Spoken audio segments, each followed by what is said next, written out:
पहले चैप्टर में हमें पढ़ना है concept of measurement and measuring instruments. मतलब कि हम ये जानेंगे कि मेजरमेंट यानी मापन होता क्या है और मापन उपयंत्र यानी मेजरिंग इंस्ट्रूमेंट्स क्या होते हैं। दूसरा मेन टॉपिक जो इसमें पढ़ना है concept of measurement of electrical quantities and instruments for their measurement, यानी कि इलेक्ट्रिकल क्वांटिटीज जो होती हैं उसका मेजरमेंट कैसे होता है या किन इंस्ट्रूमेंट्स के थ्रू किया जाता है। तीसरी जो चीज हम पढ़ेंगे types of electrical measuring instruments.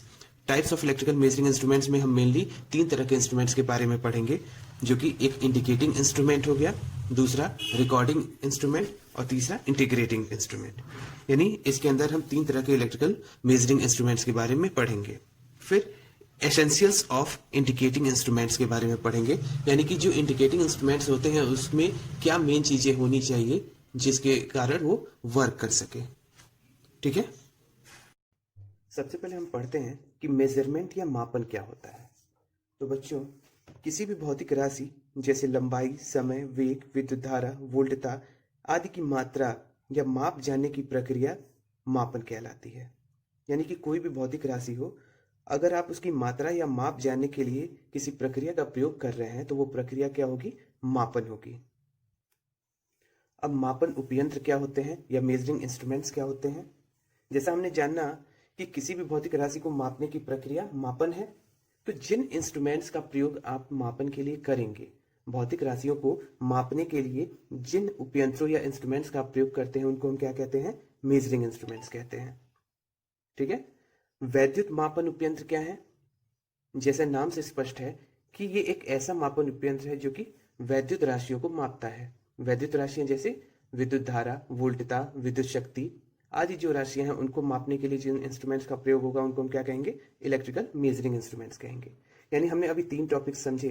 पहला मेजरमेंट, यानी कि फिर से रिपीट करते हैं तो किसी भी भौतिक राशि जैसे लंबाई, समय, वेग, विद्युत धारा, वोल्टता आदि की मात्रा या माप जानने की प्रक्रिया मापन कहलाती है। मापन के लिए जिन उपयंत्रों का प्रयोग करते हैं उनको मेजरिंग इंस्ट्रूमेंट्स या मापन उपयंत्र कहते हैं। और वैद्युत राशियों को मापने के लिए जिन उपयंत्रों का प्रयोग करते हैं उनको क्या कहते हैं? इलेक्ट्रिकल मेजरिंग इंस्ट्रूमेंट्स कहते हैं। क्लियर है?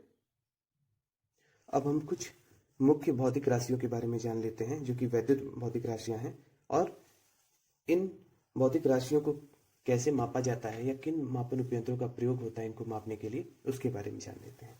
तो वोल्टता की बात करें तो वोल्टता यानी कि ये वोल्ट में आपका रिजल्ट आता है, तो इसको मापने के लिए हम वोल्ट मीटर का प्रयोग करते हैं। वोल्ट मीटर जो है वो वोल्ट में रीडिंग लेता है। विद्युत धारा को मापने के लिए एमीटर का प्रयोग किया जाता है। वैद्युत शक्ति को मापने के लिए वॉट मीटर का प्रयोग होता है।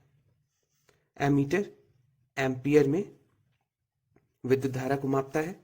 वैद्युत शक्ति को मापने के लिए वॉट मीटर का प्रयोग होता है और ये वॉट्स में विद्युत शक्ति को मापता है।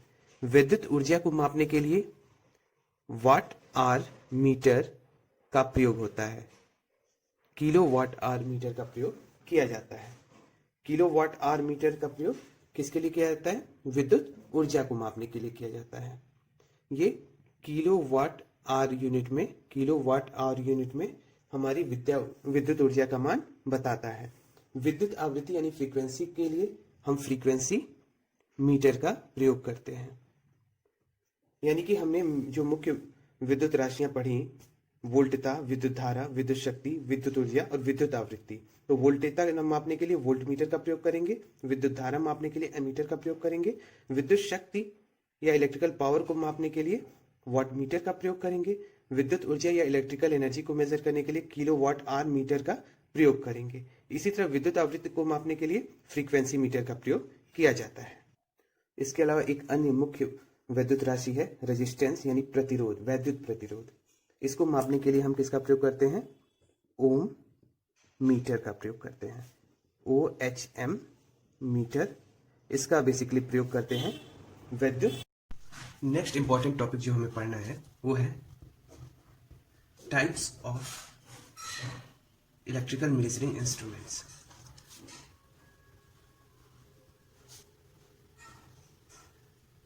तो basically electrical measuring instruments 2 types के होते हैं। पहला प्राइमरी इंस्ट्रूमेंट्स और दूसरा सेकेंडरी इंस्ट्रूमेंट्स, प्राथमिक उपयंत्र और द्वितीयक उपयंत्र। प्राइमरी इंस्ट्रूमेंट्स क्या होते हैं? ऐसे इंस्ट्रूमेंट्स होते हैं, प्राइमरी इंस्ट्रूमेंट्स ऐसे इंस्ट्रूमेंट्स हैं जो किसी फिजिकल क्वांटिटी का मैग्नीट्यूड या उसकी वैल्यू या उसकी माप दो फॉर्म में बताते हैं। एक तो जिस इंस्ट्रूमेंट की बात कर रहे हैं उसका इंस्ट्रूमेंट कांस्टेंट मान लेते हैं वो k है, और दूसरा जो उसका सूचक डिफ्लेक्ट कर रहा है, मतलब उसका जो पॉइंटर होगा जो कि वैल्यू शो कर रहा है वो जितना एंगल डिफ्लेक्ट हो रहा है उस फॉर्म में आपका शो होगा। यानी कि प्राइमरी इंस्ट्रूमेंट ऐसे इंस्ट्रूमेंट्स हैं जो किसी फिजिकल क्वांटिटी का मान इंस्ट्रूमेंट कांस्टेंट और डिफ्लेक्शन के फॉर्म में बताते हैं। जबकि सेकेंडरी इंस्ट्रूमेंट्स कैसे हैं? सेकेंडरी इंस्ट्रूमेंट्स ऐसे इंस्ट्रूमेंट्स हैं जो हमें डायरेक्ट वैल्यू बताते हैं, फिजिकल क्वांटिटी का मान डायरेक्ट बताते हैं। कैसे? सिर्फ डिफ्लेक्शन के फॉर्म में। यानी कि सिर्फ डिफ्लेक्शन के फॉर्म में हमको क्या करते हैं, हमको किसी भी फिजिकल क्वांटिटी की वैल्यू बता देते हैं। तो बेसिकली हमने दो टाइप्स के इंस्ट्रूमेंट्स पढ़े, प्राइमरी इंस्ट्रूमेंट और सेकेंडरी इंस्ट्रूमेंट। प्राइमरी इंस्ट्रूमेंट ऐसे इंस्ट्रूमेंट हैं जो किसी फिजिकल क्वांटिटी का मान किसमें बताते हैं? इंस्ट्रूमेंट कांस्टेंट यानी उपयंत्र स्थिरांक और डिफ्लेक्शन के फॉर्म में देते हैं। जबकि सेकेंडरी इंस्ट्रूमेंट ऐसे इंस्ट्रूमेंट्स हैं जो कि किसी फिजिकल क्वांटिटी का मान डिफ्लेक्शन के फॉर्म में देते हैं। अब एग्जांपल देख लेते हैं प्राइमरी इंस्ट्रूमेंट्स की। टेंजेंट गैल्वेनोमीटर, ये प्राइमरी इंस्ट्रूमेंट्स का एग्जांपल है। इसमें क्या होगा? टेंजेंट गैल्वेनोमीटर करंट मेजर करने के लिए यूज होता है। जब इसमें करंट दी जाती है तो जो इसका पॉइंटर होता है वो कुछ एंगल शिफ्ट कर जाता है। मान लेते हैं थीटा डिग्री एंगल शिफ्ट कर गया प्राइमरी पोजीशन से, पहले पोजीशन से, और इसका इंस्ट्रूमेंट कांस्टेंट मान लेते हैं k है। तो इस k जो कि इंस्ट्रूमेंट कांस्टेंट है और ये जो एंगल थीटा रिफ्लेक्ट हुआ है, इसके अकॉर्डिंग हम क्या करेंगे? उस करंट की वैल्यू कैलकुलेट करेंगे। यानी हमको जो भी वैल्यू चाहिए वो डायरेक्टली नहीं पता चलती है, वो हमको कैलकुलेशन के थ्रू कैलकुलेट करना पड़ेगा। ठीक है। अब एक चीज और होती है प्राइमरी इंस्ट्रूमेंट के बारे में कि इनका जो स्केल बनाते हैं, यानी जिसको कैलिब्रेशन कहते हैं या अंशांकन कहते हैं, कैलिब्रेशन की बात कर रहे हैं, अंशांकन, इसके स्केल के कैलिब्रेशन के लिए किसी दूसरे इंस्ट्रूमेंट की जरूरत नहीं होती है। जबकि सेकेंडरी इंस्ट्रूमेंट का जो स्केल बनता है वो प्राइमरी इंस्ट्रूमेंट से कंपेयर करके होता है।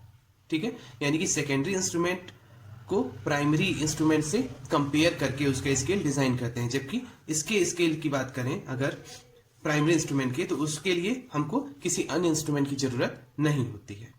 क्लियर है इतना? अब सेकेंडरी इंस्ट्रूमेंट की बात करें तो हमने जैसे बताया कि इसमें अगर कोई हमारा उपयंत्र है तो इसमें जो सूचक लगा होगा वो जितना डिफ्लेक्ट करेगा, मान लीजिए थीटा डिफ्लेक्ट किया, तो इसी के अकॉर्डिंग हमको क्या होगा, हमको डायरेक्ट जो हमारी मैग्नीट्यूड है या क्वांटिटी है उस फिजिकल क्वांटिटी की वो पता चल जाती है। नॉर्मली ये डायरेक्टली आपको क्या करता है, रीडिंग दे देता है। जैसे मान लीजिए 1 एम्पियर करंट अगर कहीं से प्रवाहित हो रही है, उसको आप मेजर कर रहे हैं, तो यहाँ पे अगर 0 है तो ये 1 तक डिफ्लेक्ट हो जाएगा। यानी ये डायरेक्टली आपको क्या करेगा, उतनी वैल्यू मेजर करके दे देगा। तो प्राइमरी और सेकेंडरी में बेसिक यही डिफरेंस है। अब प्राइमरी इंस्ट्रूमेंट तो हो गया, सेकेंडरी इंस्ट्रूमेंट को 3 टाइप्स में क्लासिफाई किया जाता है। पहला होता है इंडिकेटिंग टाइप इंस्ट्रूमेंट, यानी सूचक मापन उपयंत्र। दूसरा होता है रिकॉर्डिंग टाइप, यानी कि अभिलेखी उपयंत्र। और तीसरा होता है इंटीग्रेटिंग टाइप मेजरिंग इंस्ट्रूमेंट, यानी कि इसको समाकलनीय उपयंत्र कहते हैं। यानी कि प्राइमरी इंस्ट्रूमेंट के बारे में आप जान लीजिए, सेकेंडरी इंस्ट्रूमेंट 3 टाइप्स के आप पढ़ेंगे, इंडिकेटिंग टाइप, रिकॉर्डिंग टाइप और इंटीग्रेटिंग टाइप। ठीक। अब इंडिकेटिंग टाइप इंस्ट्रूमेंट क्या है? इंडिकेटिंग टाइप इंस्ट्रूमेंट ऐसे इंस्ट्रूमेंट है जो मेजर की जाने वाली क्वांटिटी को या मेजर की जाने वाली फिजिकल क्वांटिटी का मान डायरेक्टली बता देते हैं। जैसे कि अगर वोल्टमीटर की बात की जाए, तो वोल्टमीटर क्या करेगा, जब इसके अक्रॉस आप वोल्टेज अप्लाई करेंगे तो ये एक सूचक के माध्यम से जो हमारा वोल्टेज है उसका मान क्या करेगा, अंशांकित स्केल पे डायरेक्टली बता दीजिएगा। मान लीजिए 10 वोल्ट हमने यहाँ पे मेजर करना है, तो ये सीधे 10 वोल्ट पे ले जाके आपके सूचक को बताएगा कि टोटल कितना वोल्टेज है, 10 वोल्टेज है। या 10 वोल्ट आपका वोल्टेज है। ठीक है, तो सूचक मापन उपयंत्र में क्या होता है, बेसिकली एक सूचक होता है जो एक पॉइंटर, मतलब सूचक या पॉइंटर होता है जो अंशांकित स्केल होता है, उस पर क्या करता है, जो हमारी फिजिकल क्वांटिटी है उसका मान डायरेक्टली बता देता है। इसीलिए इंडिकेटिंग टाइप इंस्ट्रूमेंट कहते हैं, क्योंकि ये इंडिकेट कर देता है डायरेक्टली जो हमारी फिजिकल क्वांटिटी है उसकी वैल्यू को। अब रिकॉर्डिंग टाइप इंस्ट्रूमेंट क्या होता है? रिकॉर्डिंग टाइप इंस्ट्रूमेंट में बेसिकली क्या होता है कि एक ड्रम टाइप स्ट्रक्चर होता है जो कि लगातार रोटेट करता रहता है। एक ड्रम टाइप स्ट्रक्चर होता है जो डायरेक्टली मतलब लगातार रोटेट करता रहता है, और एक पॉइंटर होता है जिसके साथ एक पेन अटैच्ड होता है, पेन। ठीक, अब इस तरह के इंस्ट्रूमेंट का प्रयोग ऐसे फिजिकल क्वांटिटी को मेजर करने में करते हैं जो कि लगातार जिसमें वेरिएशन आता रहे। ठीक है, अब क्या होता है कि जब फिजिकल क्वांटिटी को ये मेजर करता है तो ये जो हमारा रोल कर रहा है, ये हमारा सिलेंडर, इसके ऊपर पेपर लगा होगा। ठीक है, और ये इंक्ड पेन है, तो जो भी हमारा मैग्नीट्यूड होगा उस समय, उस पर्टिकुलर टाइम में उस फिजिकल क्वांटिटी का, वो उसको इस पे ड्रॉ करता जाएगा। ठीक है, तो हमें जो आउटपुट मिलेगा वो जो क्या होगा, एक ग्राफ के फॉर्म में होगा, इस तरह से। ठीक, यानी कि हमें ग्राफिकल रिप्रेजेंटेशन मिलेगा एक पर्टिकुलर टाइम ड्यूरेशन के लिए, जितने टाइम के लिए हम उसको इस्तेमाल करेंगे। ठीक है, तो दो चीजें हमने पढ़ी, इंडिकेटिंग टाइप और रिकॉर्डिंग टाइप। तीसरा है integrating type instrument. Integrating type instrument ऐसे इंस्ट्रूमेंट होते हैं जो एक निश्चित समय अवधि के लिए, जो एक पर्टिकुलर टाइम पीरियड के लिए आप जितना भी आप इलेक्ट्रिकल एनर्जी उपयोग कर रहे हैं उसको एक साथ बताता है। ठीक है, मान लीजिए 1 घंटे के लिए हमने विद्युत शक्ति का प्रयोग किया। ठीक है, तो ये क्या करेगा, ये जो इंटीग्रेटिंग इंस्ट्रूमेंट है वो टोटल कैलकुलेट करेगा कि इस पर्टिकुलर टाइम पीरियड में आपने कितना एनर्जी कंज्यूम किया या एनर्जी व्यय किया। ठीक है, या कितना इलेक्ट्रिसिटी आपने उपयोग किया। तो इसके एग्जांपल्स हम देख लेते हैं। इंडिकेटिंग टाइप इंस्ट्रूमेंट के जो सिंपल एग्जांपल हैं वो है वोल्ट मीटर, वॉट मीटर, इसके अलावा एमीटर, ये सब जो हैं इंडिकेटिंग टाइप इंस्ट्रूमेंट्स हैं।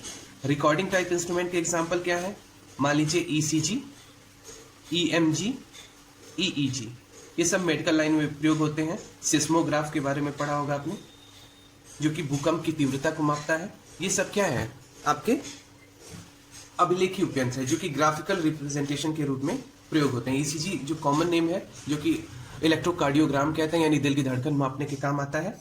इंटीग्रेटिंग टाइप में आपके घर का एक बहुत आसान एग्जांपल है एनर्जी मीटर। जो आपके घर में मीटर लगा होता है जिससे आप बिजली पता चलती है आपने कितना व्यय किया है, वो एनर्जी मीटर क्या है, इंटीग्रेटिंग टाइप है। वो क्या करता है, एक पर्टिकुलर टाइम पीरियड के बीच में आपने कितना एनर्जी कंज्यूम किया है वो टोटल क्या एक साथ सम करके आपको बता देता है। ठीक है, तो ये हमने मेन टॉपिक्स पढ़े, प्राइमरी इंस्ट्रूमेंट, सेकेंडरी इंस्ट्रूमेंट, और सेकेंडरी इंस्ट्रूमेंट में 3 टाइप्स के, इंडिकेटिंग टाइप, रिकॉर्डिंग टाइप और इंटीग्रेटिंग टाइप।